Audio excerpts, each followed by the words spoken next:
the conservation of energy basically says that energy cannot be created nor destroyed. But a lot of people don't realize how untrue that really is. And I'll explain to you and show you why. For example, first of all, they don't even know how to actually demonstrate how that occurs, because obviously nobody was there to show that energy and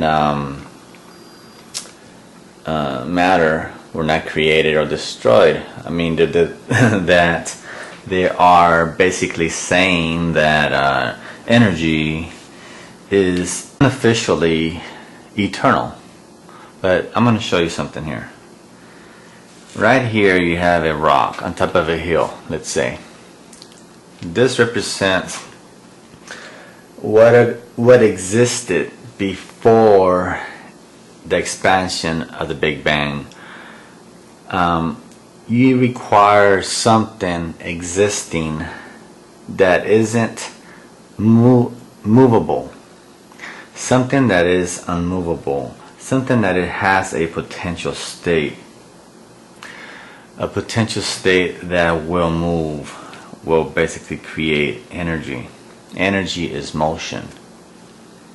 So right here we have a potential state, and as long as this rock stands here within this potential state, it has the potential to fall down and create kinetic energy, motion, as it moves.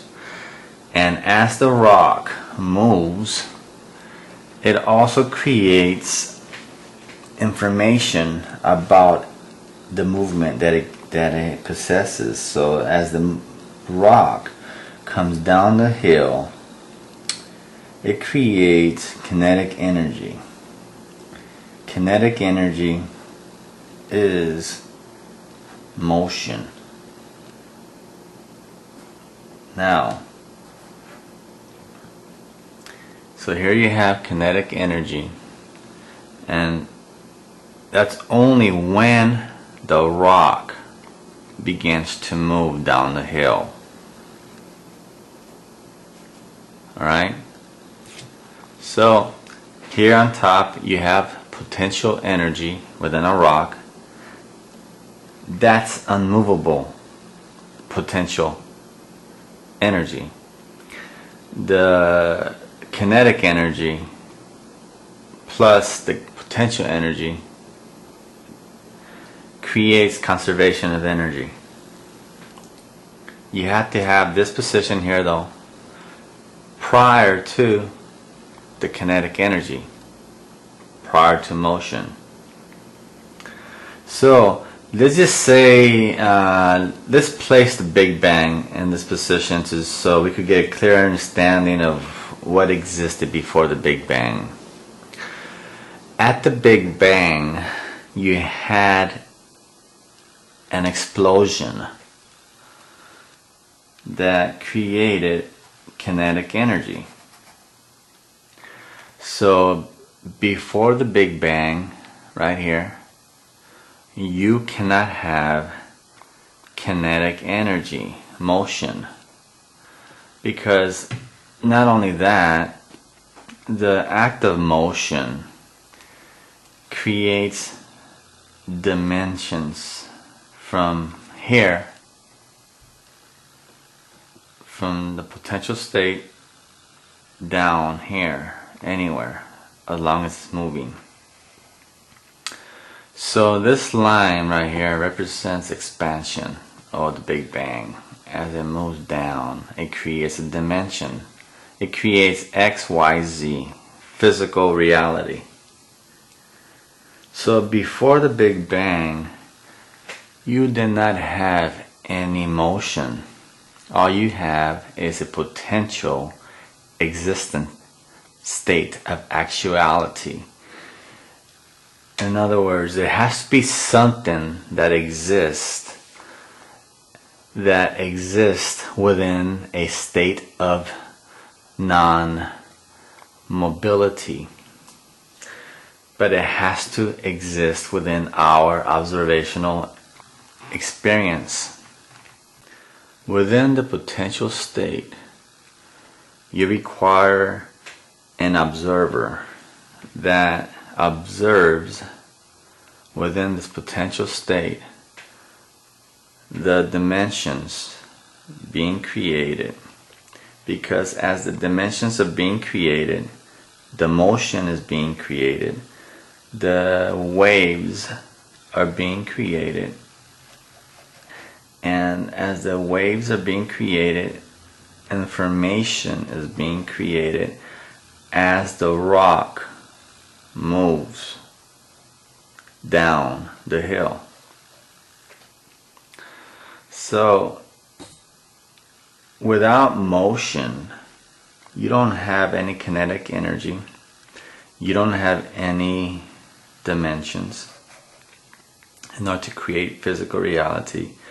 You don't have no energy, waves, and waves are dimensional right here, and the waves create information about the movement of the rock coming down the hill. So the act of motion creates information.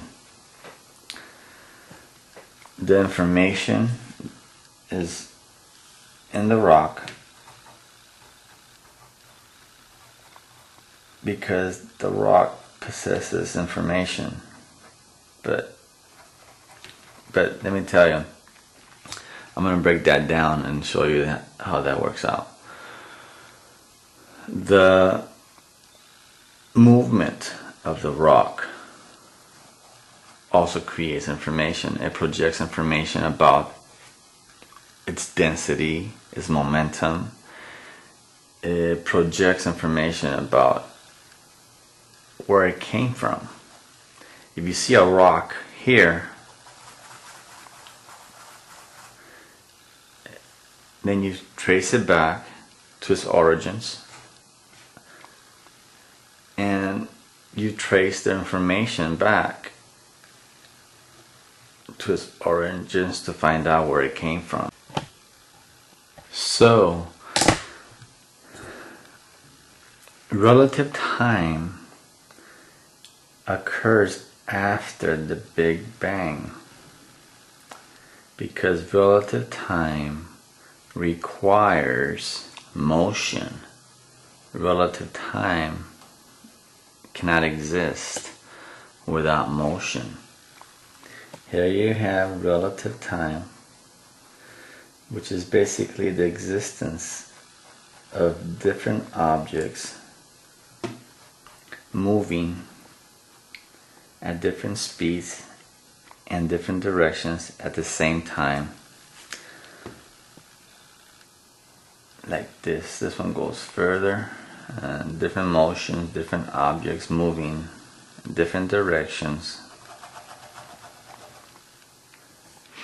within relative time. This is after the Big Bang here. This is after the Big Bang. And on top of the rock, this is before the Big Bang.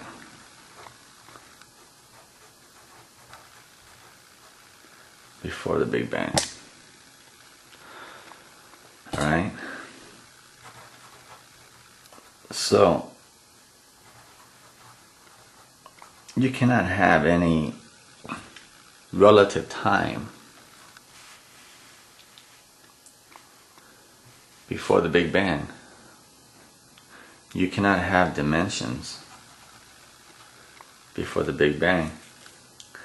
You cannot have motion before the Big Bang.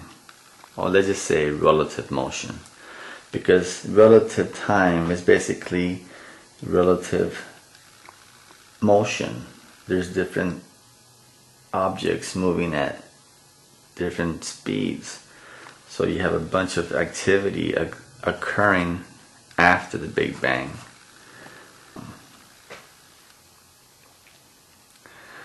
The act of movement creates dimensions here. This also creates waves and frequencies. Without motion, you do not have any physical reality. We don't have physical reality within the potential state here. All we have is an eternal, unmovable state which possesses the present, the past, and the future at the same time. Since motion moves down as it's being projected by the rock as it moves down the hill, you require an observer. All information requires an observer in order to exist. So right here you have an observer, a potential state of existence which observes information moving down the hill as kinetic energy, and relative time is different speeds being created after the Big Bang. Here on top you have before Big Bang with a state of a potential state, a movable state of existence. After the Big Bang you have expansion of dimensions, expansion of kinetic energy. Kinetic energy is, or let's say kinetic energy are waves, it's motion. You cannot have waves unless they are moving. They are always moving. And the only time they exist is after the Big Bang. You cannot have energy waves right here above the rock, because energy has to move. It's not a potential state. It's not an unmoving state of existence. Energy has to be moving. Relativity or relative time requires motion, and that's where we exist.